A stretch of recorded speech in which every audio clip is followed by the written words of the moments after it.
"Oh my God. What happened to your face? Did you get in a car accident or something?" The woman's voice cut through the dinner rush at Murphy's Diner like a knife, loud enough for half the restaurant to hear. Waitress Jasmine Carter kept her smile steady as she set down the couple's plates, even though her cheek was burning with embarrassment. "Is there anything else I can get for you?"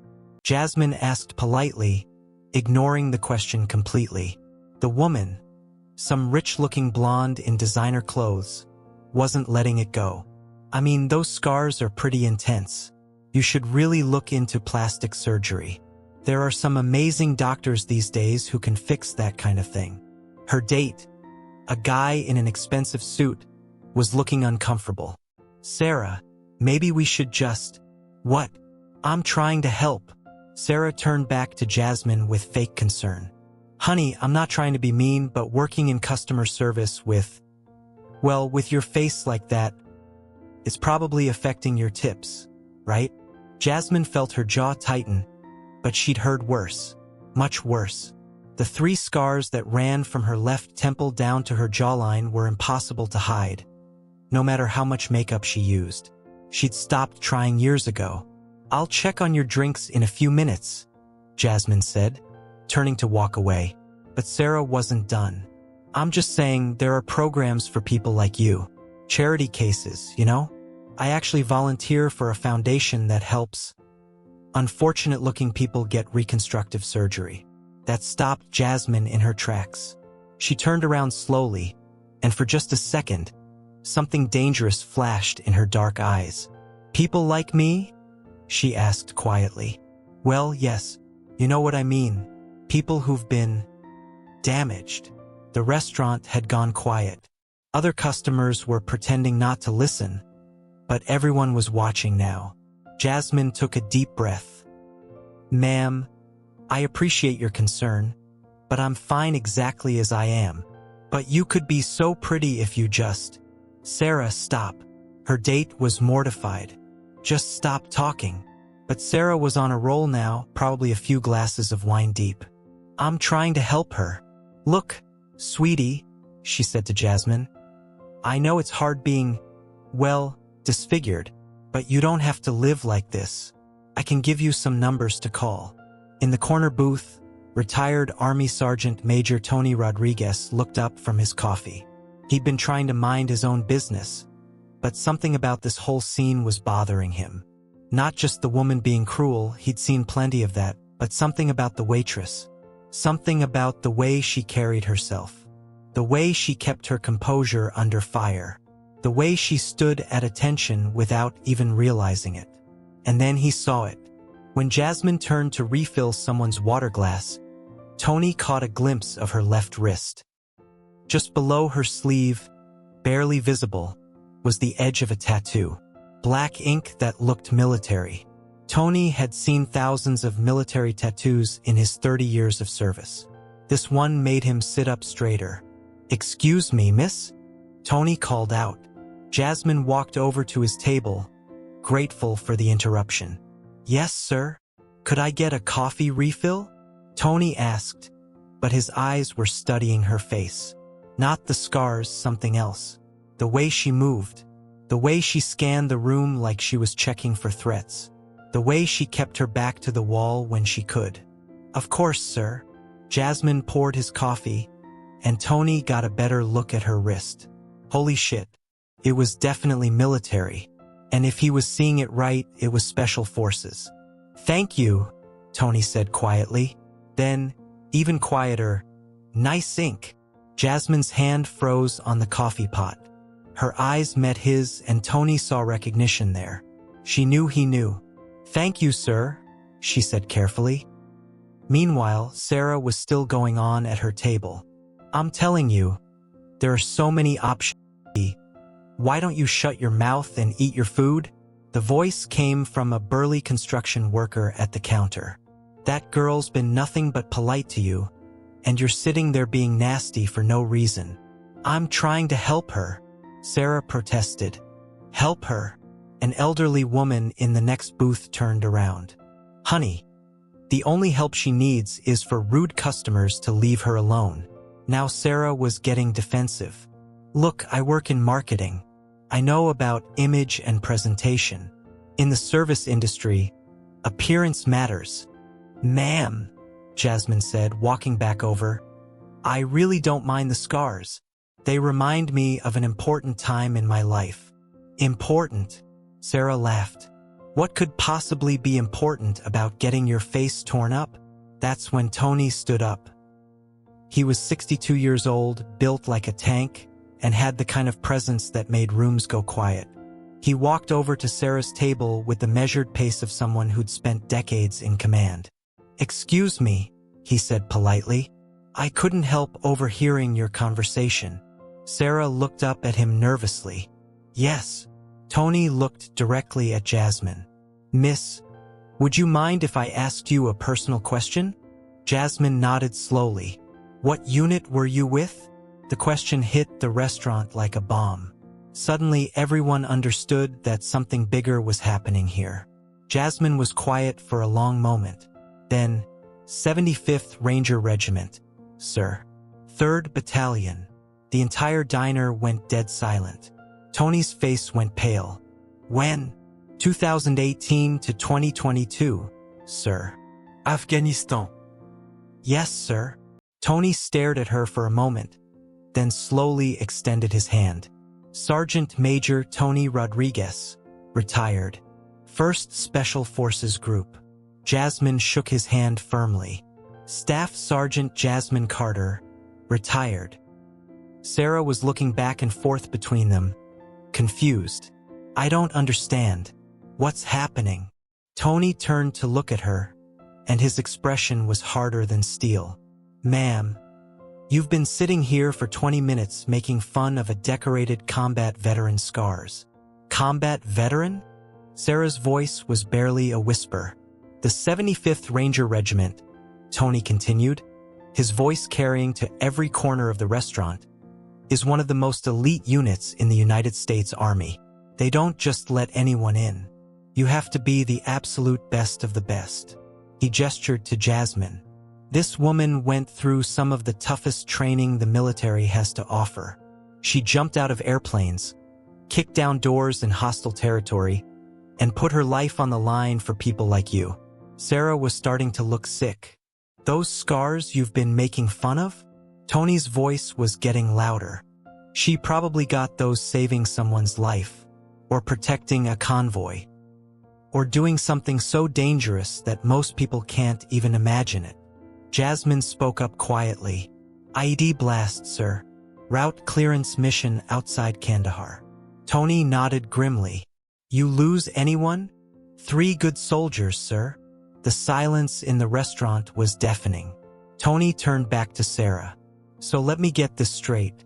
You've been sitting here, in your designer clothes, drinking wine that probably costs more than she makes in a day, telling a war hero that she needs plastic surgery to fix scars she got defending your freedom.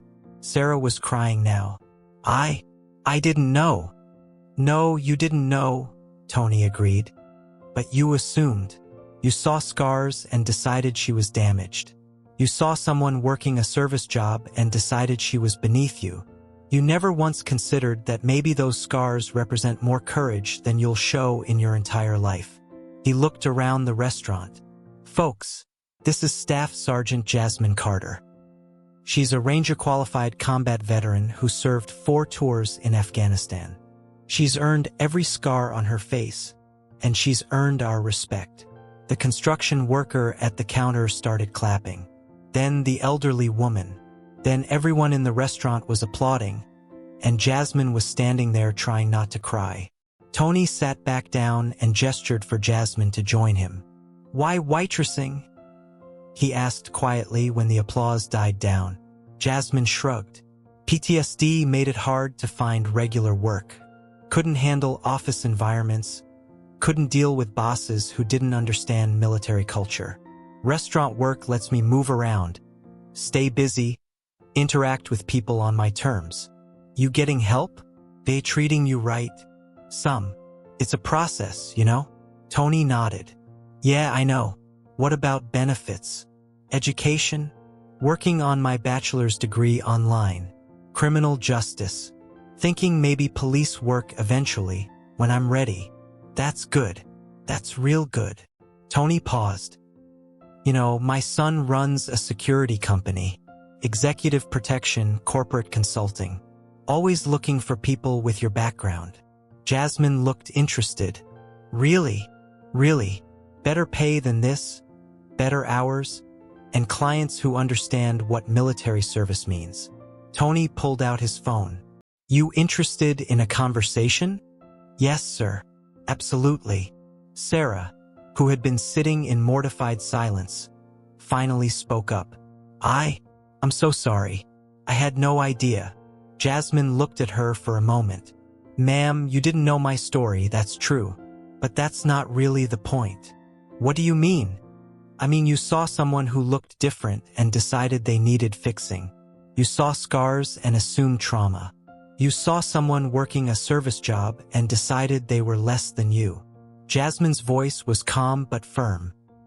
Whether I'm a veteran or not, whether my scars came from combat or a car accident or anything else, treating people with basic respect shouldn't depend on their backstory. Sarah nodded, tears streaming down her face. You're right. I'm so sorry. It's okay, Jasmine said. But maybe next time, just remember that everyone's fighting battles you can't see. Tony stood up to leave, putting a $20 bill on the table for his $2 coffee. Jasmine, I'll text you my son's number. And hey, thank you for your service. Thank you for yours, sir. As Tony headed for the door, the construction worker called out, Her dinner's on me tonight. Mine too, said the elderly woman. And mine, chimed in a young couple by the window. Soon half the restaurant was offering to cover Jasmine's meal, and she was laughing and crying at the same time. Sarah quietly paid her check and left, but not before slipping a $100 bill under her plate with a note. Thank you for your service, and I'm sorry for my ignorance. Later that night, after the dinner rush ended, Jasmine found herself sitting in the parking lot talking on the phone with Tony's son, Marcus Rodriguez. Dad told me what happened tonight, Marcus said. Look, I'd love to set up an interview, but I have to ask. You okay with executive protection work? It can be stressful, lots of travel, high-pressure situations. Jasmine laughed. Marcus, I spent 4 years in Afghanistan protecting convoys and clearing IEDs. I think I can handle protecting executives. Fair point. When can you start?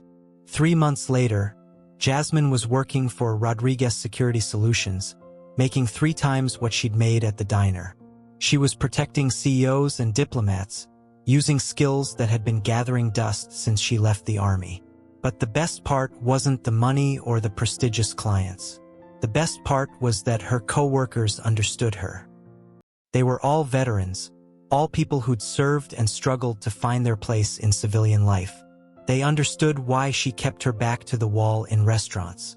They understood why loud noises sometimes made her jump. They understood that scars could be badges of honor instead of things to hide. Tony became a mentor and friend, someone who understood the challenges of transitioning from military to civilian life. He helped her navigate the VA system, connected her with other veteran support networks, and reminded her that her service mattered. And every few weeks, Jasmine would stop by Murphy's Diner for lunch. Not because she missed the job, but because she wanted to remind herself how far she'd come. The current waitresses knew her story now. She'd become something of a legend, the veteran who'd stood up to a rude customer and ended up changing her whole life because someone recognized her worth. On one of these visits, Jasmine noticed a young man sitting alone in a corner booth. He had the same 1,000-yard stare she remembered from her own early days out of the service. The same way of sitting with his back to the wall. The same hypervigilance that marked him as military. She walked over to his table. "Excuse me," she said quietly. "Are you okay?" He looked up, and she could see the struggle in his eyes. "Yeah, I'm fine." "You sure? Because you've got that look." "I know that look." "What look?" "The look of someone who served and is trying to figure out what comes next." The young man stared at her for a moment. How did you know? Jasmine smiled and pointed to the small scar on her chin. Takes one to know one. What branch? Marines. Just got out 6 months ago. Having trouble adjusting? He nodded. Can't seem to find work that makes sense. Everything feels meaningless. Jasmine sat down across from him. What's your name? Danny. Danny Martinez. Well, Danny, I think I might have some people you should meet. She pulled out her phone and scrolled to Tony's contact. You ever heard of Rodriguez Security Solutions? As Jasmine made the call that would change Danny's life, she thought about how many veterans were out there struggling in silence, working jobs that didn't value their skills, dealing with people who saw them as damaged instead of decorated. But she also thought about how one moment of recognition, one person seeing past the surface to the warrior underneath, could change everything. Tony answered on the second ring. Hey, Jasmine, what's up? I'm sitting here with a Marine who needs a conversation about his future. Bring him by tomorrow morning, Tony said without hesitation. We'll take care of him. After Jasmine hung up, Danny was staring at her in amazement. Just like that. Just like that. Veterans take care of veterans, Danny. That's how it works. I don't know how to thank you. Jasmine smiled, thinking about a night 3 months ago when a rude customer had inadvertently led to the best thing that ever happened to her. Just remember this feeling, she said, and someday, when you see another veteran who's struggling, you pass it forward. As she watched Danny's face light up with hope for the first time in months, Jasmine realized that her scars had never been about what she'd lost. They were about what she'd found. Courage, honor, brotherhood, purpose, and the knowledge that sometimes the people who look the most broken are actually the strongest ones in the room. You just have to know how to recognize strength when you see it. If this made you nod or feel something, don't ghost it. Hit like, share it with someone, and subscribe so you don't miss the next one. Your one click will help this channel greatly. Let's spread light together.